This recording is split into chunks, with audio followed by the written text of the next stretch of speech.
नमस्कार और स्वागत है।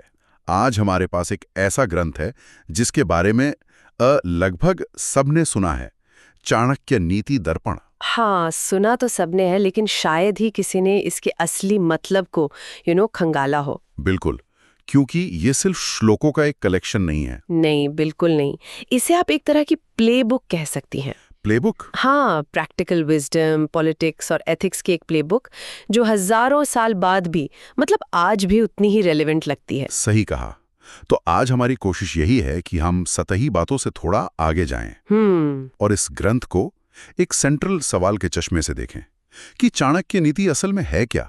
क्या ये एक सर्वाइवल गाइड है, हाँ, जो हमें दुनिया की कठोर सच्चाइयों के लिए तैयार करती है, या फिर ये एक नैतिक कंपास है जो हमें सही रास्ते पर चलना सिखाता है? बहुत दिलचस्प सवाल है। चलिए इसी सवाल का जवाब ढूंढने के लिए इसकी परतों को खोलते हैं। चलिए तो शुरुआत करते हैं उस चीज से जिसे चाणक्य ने मेरे ख्याल से हर चीज से ऊपर रखा है। ज्ञान। हाँ, विद्या। हम सबने वो श्लोक सुना है कि सुंदरता या ऊंचे कुल में जन्म लेना वो सब बेकार है अगर इंसान के पास विद्या नहीं है। हाँ, वो बिना सुगंध वाले पलाश के फूल जैसा है। और यहाँ जो बात आकर्षक है वो ये है कि चाणक्य के लिए ज्ञान सिर्फ किताबें रटना नहीं था। राइट। ये व्यावहारिक बुद्धि थी, सही गलत की समझ, जिसे आज हम शायद स्ट्रीट स्मार्ट्स कह सकते हैं। अच्छा। उनका एक और सूत्र है, विद्वान प्रशंसते लोके। जिसका मतलब है मतलब विद्वान की हर जगह तारीफ होती है। ज्ञान आपकी असली करेंसी है जो कहीं भी चल सकती है। लेकिन एक सवाल उठता है, क्या ज्ञान पर इतना ज्यादा जोर देना व्यक्ति को समाज से थोड़ा अलग थलग नहीं कर देता? मतलब एक अहंकारी विद्वान बनने का खतरा? हाँ बिल्कुल, जो खुद को सबसे ऊपर समझता हो। बहुत अच्छा सवाल है और इसका जवाब मुझे लगता है चाणक्य के एक और विचार में छिपा है। ओके। जो वे कहते हैं कि एक गुणी पुत्र पूरे कुल को रोशन करता है, जबकि 100 मूर्ख पुत्र वो शोक का कारण बनते हैं। तो यहाँ फोकस संख्या पर नहीं है। बिल्कुल, उनका असली फोकस गुणवत्ता पर है। उनके लिए ज्ञान का मतलब सिर्फ जानकारी इकट्ठा करना नहीं था, बल्कि उसे चरित्र में ढालना था। अच्छा, मतलब ज्ञान अगर आपको विनम्र और गुणी नहीं बना रहा तो चाणक्य की नजर में वो ज्ञान अधूरा है। वो परिवार को एक एसेट की तरह देख रहे थे जिसकी वैल्यू उसके सदस्यों की उपयोगिता और उनके गुणों से तय होती थी, सिर्फ संख्या से नहीं। नहीं। और ये गुणवत्ता पर जोर सिर्फ परिवार तक ही सीमित नहीं था, है ना? नहीं नहीं, जब बात दोस्तों और समाज की आती थी तो चाणक्य की कसौटी वो और भी ज्यादा सख्त हो जाती थी। और यहीं से उनकी वो सर्वाइवल गाइड वाली छवि मजबूत होती है। उनका एक बहुत मशहूर और कुछ हद तक विवादित श्लोक भी है। कौन सा? जिसमें वो कहते हैं कि नदियों, शस्त्रधारियों, सींग और नाखून वाले जानवरों, स्त्रियों और राजकुलों पर कभी विश्वास नहीं करना चाहिए। हाँ, ये आज के समय में सुनने में बहुत अजीब लगता है, खासकर स्त्रियों वाला हिस्सा। लगता है, ऐसा लगता है कि वो हर चीज को बस शक की नजर से देखने को कह रहे हैं। अगर हम इसे शब्दशः लें तो हाँ, ऐसा ही लगता है। लेकिन अगर हम इसके पीछे के सिद्धांत को समझें तो ये असल में एक रिस्क मैनेजमेंट फ्रेमवर्क है। Risk management? हाँ, चाणक्य हर उस चीज को फ्लैग कर रहे हैं जो अनियंत्रित, अप्रत्याशित और शक्तिशाली हो सकती है। अच्छा, तो ये अलग अलग तरह के खतरों की पहचान है। बिल्कुल। नदी मतलब पर्यावरण का खतरा, एनवायरमेंटल रिस्क। ओके। शस्त्रधारी मतलब इंसानी हिंसा का खतरा, ह्यूमन वायलेंस रिस्क। और राजकुल मतलब सत्ता और राजनीति का खतरा, पॉलिटिकल रिस्क। वाह, तो ये आज के कॉर्पोरेट जगत से भी जूझ सकता है। क्यों नहीं? आज नदी का मतलब हो सकता है बाजार का उतार चढ़ाव, और राजकुल का मतलब रेगुलेटरी पॉलिसीज।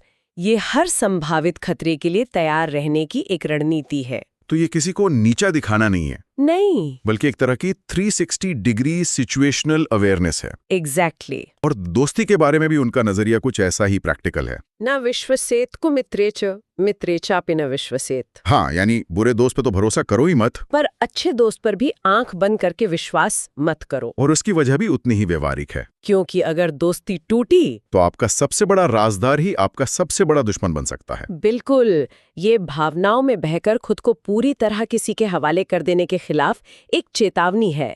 एक तरह से पर्सनल और प्रोफेशनल लाइफ में बाउंड्रीज बनाए रखने की सलाह है। इसी प्रैक्टिकल सोच को आगे बढ़ाते हुए धन के बारे में उनकी सलाह है, आपद अर्थे धनम रक्षित। यानी बुरे वक्त के लिए पैसा बचाओ। हाँ, लेकिन फिर वो तुरंत एक चेतावनी भी देते हैं कि लक्ष्मी चंचल होती है, बचाया हुआ धन भी जा सकता है। ये थोड़ा कंफ्यूजिंग नहीं लगता? नहीं, ये असल में एक बहुत गहरे आर्थिक दर्शन को दिखाता है। कैसे? जब चाणक्य कहते हैं कि लक्ष्मी चंचल है, तो ये सिर्फ एक कहावत नहीं है। वो ये कह रहे हैं कि धन कोई स्थिर चीज नहीं है जिसे आप तिजोरी में बंद करके रख दें। अच्छा। यह ऊर्जा की तरह है जिसे प्रवाहित रखना पड़ता है। ठहरा हुआ धन वो रुके हुए पानी की तरह बेकार हो जाता है। तो ये वेलोसिटी ऑफ मनी का एक प्राचीन सिद्धांत हुआ? हाँ, पैसा सिर्फ बचाने से नहीं बल्कि उसे सही जगह निवेश करने और घुमाते रहने से बढ़ता है। वाह, ये तो मैंने कभी इस तरह सोचा ही नहीं था। और इसी सोच से जुड़ा है उनका ये विचार कि कहाँ रहना चाहिए और कहाँ नहीं। हाँ, वो 5 चीजों की लिस्ट देते हैं। अमीर शेठ, वेदों का ज्ञाता ब्राह्मण, राजा, नदी और वैद। कहते हैं कि जहां ये 5 ना हो वहां एक दिन भी नहीं रहना चाहिए। तो क्या ये एक प्राचीन स्मार्ट सिटी का खाका है? आप इसे बिल्कुल ऐसा कह सकती हैं। ये किसी भी कामयाब समाज के लिए जरूरी बेसिक इंफ्रास्ट्रक्चर का ब्लूप्रिंट है। आज के संदर्भ में इसे कैसे देखें? देखिए, सेठ यानी आर्थिक व्यवस्था, वेंचर कैपिटल। ठीक है। ब्राह्मण यानी ज्ञान और शिक्षा, जिसे हम यूनिवर्सिटीज और थिंक टैंक्स कह सकते हैं। राजा मतलब एक प्रभावी सरकार और कानून व्यवस्था। नदी यानी प्राकृतिक संसाधन और सस्टेनेबिलिटी। और वैद्य मतलब हेल्थ केयर सिस्टम। तो चाणक्य कह रहे थे कि जिस समाज में ये 5 स्तंभ नहीं हैं, वो समाज टिक नहीं सकता। कितनी मॉडर्न सोच है ना? ये वाकई कमाल है। समाज के इतने बड़े ब्लूप्रिंट से लेकर व्यक्तिगत व्यवहार तक चाणक्य ने हर चीज का विश्लेषण किया है। हाँ। और मुझे जो बात सबसे ज्यादा दिलचस्प लगती है वो ये है कि उन्होंने प्रेरणा कहाँ से ली। वो कहते हैं कि हमें जानवरों से भी सीखना चाहिए। हाँ, और चाणक्य की असली प्रतिभा ये नहीं थी कि उन्होंने सिर्फ जानवरों का अवलोकन किया, बल्कि ये थी कि उन्होंने प्रकृति को एक लाइव केस स्टडी के तौर पर देखा। ये 2000 साल पहले का बायोमिमिक्री का सिद्धांत है। बायोमिमिक्री यानी प्रकृति से इंजीनियरिंग और मैनेजमेंट के समाधान सीखना। बिल्कुल। जैसे शेर का उदाहरण है, काम छोटा हो या बड़ा उसे पूरी शक्ति से करो, किसी भी काम को हल्के में मत लो। ये तो आज के प्रोफेशनलिज्म की सबसे सटीक परिभाषा लगती है। सही कहा। बिल्कुल। या फिर कुत्ते से सीखने वाले 6 गुण। हाँ, वो क्या है? थोड़ा खाकर संतुष्ट होना, गहरी नींद में भी सतर्क रहना, स्वामी भक्ति और शूरवीरता। 1 मिनट के लिए सोचिए, ये गुण आज के किसी भी कॉर्पोरेट कर्मचारी या सुरक्षा पेशेवर के लिए कितने जरूरी हैं। कम संसाधनों में गुजारा करना, हमेशा अपने लक्ष्य के प्रति सजग रहना, टीम के प्रति वफादारी और मुश्किलों का सामना करने की हिम्मत। चाणक्य असल में कह रहे थे कि ज्ञान हर जगह है, ने वाली नजर चाहिए। लेकिन मानव स्वभाव पर उनके कुछ अवलोकन बहुत तीखे हैं और आज के समय में समस्याग्रस्त भी लगते हैं। आप उस श्लोक की बात कर रहे हैं? हाँ, स्त्रीणाम द्विगुणा आहारो लज्जा चापी चतुर्गुणा। इसमें कहा गया है कि पुरुषों की तुलना में स्त्रियों में आहार 2 गुना, लज्जा 4 गुना, साहस 6 गुना और काम 8 गुना अधिक होता है। और ये साफ कर देना जरूरी है कि हम इन विचारों का समर्थन नहीं कर रहे हैं, केवल स्रोत में जो लिखा है वो बता रहे हैं। और ऐसे विचारों को सीधे खारिज करने या आंख बंद करके मान लेने के बजाय उनका विश्लेषण करना जरूरी है। सही। यहाँ ये समझना होगा कि ये अवलोकन किस सामाजिक भूमिका पर आधारित था। क्या चाणक्य कोई जैविक सच्चाई बता रहे थे, या वे उस समय की एक घरेलू महिला की सीमित दुनिया के आधार पर एक सामाजिक टिप्पणी कर रहे थे जिसकी शारीरिक और मानसिक ऊर्जा का एकमात्र आउटलेट घर के अंदर ही था। तो ये कथन हमें चाणक्य की दुनिया की सीमाओं के बारे में ज्यादा बताता है। शायद लड़ाई की स्त्रियों के बारे में कोई सार्वभौमिक सत्य। ये हमें सिखाता है कि प्राचीन ज्ञान को उसके ऐतिहासिक संदर्भ में देखना कितना जरूरी है। मानव स्वभाव का ये गहरा और कभी-कभी क्रूर लगने वाला अवलोकन हमें उनके बुद्धिमान व्यक्ति की परिभाषा तक ले आता है। उनके अनुसार बुद्धिमान व्यक्ति कौन है? चाणक्य के लिए बुद्धिमान व्यक्ति वो है जो बातें कम और काम ज्यादा करता है। अच्छा। वो अपने मन में सोचे हुए काम को किसी को बताता नहीं, बल्कि उसे पूरा करके ही दिखाता है। तो ये सिर्फ गोपनीयता नहीं है? नहीं, ये आज के स्टेल्थ मोड में काम करने वाले स्टार्टअप्स की रणनीति है। वाह, क्या कनेक्शन है। प्रोडक्ट को पूरी तरह से तैयार होने तक दुनिया के सामने ना लाना, ताकि आपके प्रतिस्पर्धी आपकी नकल ना कर सके या आपके रास्ते में रोड़े ना अटकाएं। हाँ, अपने इरादों को गुप्त रखना उनकी रणनीति का एक अहम हिस्सा था। लेकिन फिर एक विरोधाभास सामने आता है। क्या? एक तरफ वो इतनी कूटनीति और गोपनीयता के बात करते हैं और दूसरी तरफ सत्य की महिमा गाते हैं। सत्येन धार्यति पृथ्वी सत्येन तपति रवि। कि सत्य से ही पृथ्वी टिकी है, सत्य से ही सूर्य तपता है। हाँ, ये एक चालाक रणनीतिकार की छवि से मेल नहीं खाता। ये विरोधाभास नहीं, बल्कि स्तरों का फर्क है। चाणक्य के लिए कूटनीति और गोपनीयता टैक्टिक्स हैं, यानी तात्कालिक रणनीतियां। हाँ, लेकिन सत्य एक स्ट्रेटेजिक रियलिटी है, एक ब्रह्मांडीय नियम। उनका मानना था कि आप तात्कालिक लक्ष्यों के लिए चतुराई का इस्तेमाल कर सकते हैं, लेकिन अंत में ब्रह्मांड सत्य के नियम पर ही चलता है। बिल्कुल। अगर आपकी नींव ही झूठ पर है तो आप लंबे समय तक टिक नहीं सकते। सत्य वो गुरुत्वाकर्षण बल है जो सब कुछ अपनी जगह पर रखता है। और इसी बुद्धिमानी का एक और पहलू है ये जानना कि अपनी ऊर्जा कहाँ लगानी है। हाँ, ये बहुत महत्वपूर्ण है।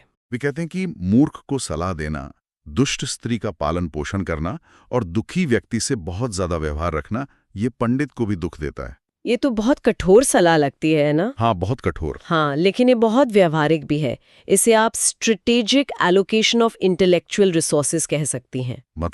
मतलब अपने समय, ज्ञान और भावनाओं को वहीं निवेश करें जहां से कोई नतीजा निकलने की उम्मीद हो। अच्छा। चाणक्य कह रहे हैं कि हर किसी को बदलने या हर लड़ाई को लड़ने की कोशिश में आप सिर्फ खुद को थका देंगे। तो बुद्धिमानी सिर्फ ये जानने में नहीं है कि क्या करना है, बल्कि ये जानने में भी है कि किसे और क्या छोड़ देना है।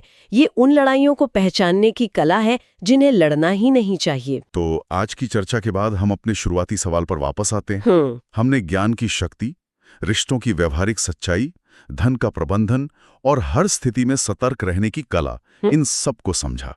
और ये साफ है कि चाणक्य की दुनिया बहुत यथार्थवादी थी। हाँ, जहां भावनाओं से ज्यादा रणनीति और विवेक को महत्व दिया जाता था। उनकी नीतियां आदर्शवादी नहीं थीं, बल्कि परिणामोन्मुखी थीं। उनका पूरा ध्यान इस पर था कि दुनिया जैसी है उसे वैसे ही समझकर अपने लक्ष्यों को कैसे हासिल किया जाए, ना कि इस पर कि दुनिया कैसी होनी चाहिए। सही। तो ये एक सर्वाइवल गाइड ज्यादा लगती है, एक नैतिक कंपस से। बिल्कुल। और आज की चर्चा के बाद मैं श्रोताओं के लिए एक विचार छोड़ना चाहती हूँ। हाँ, जरूर।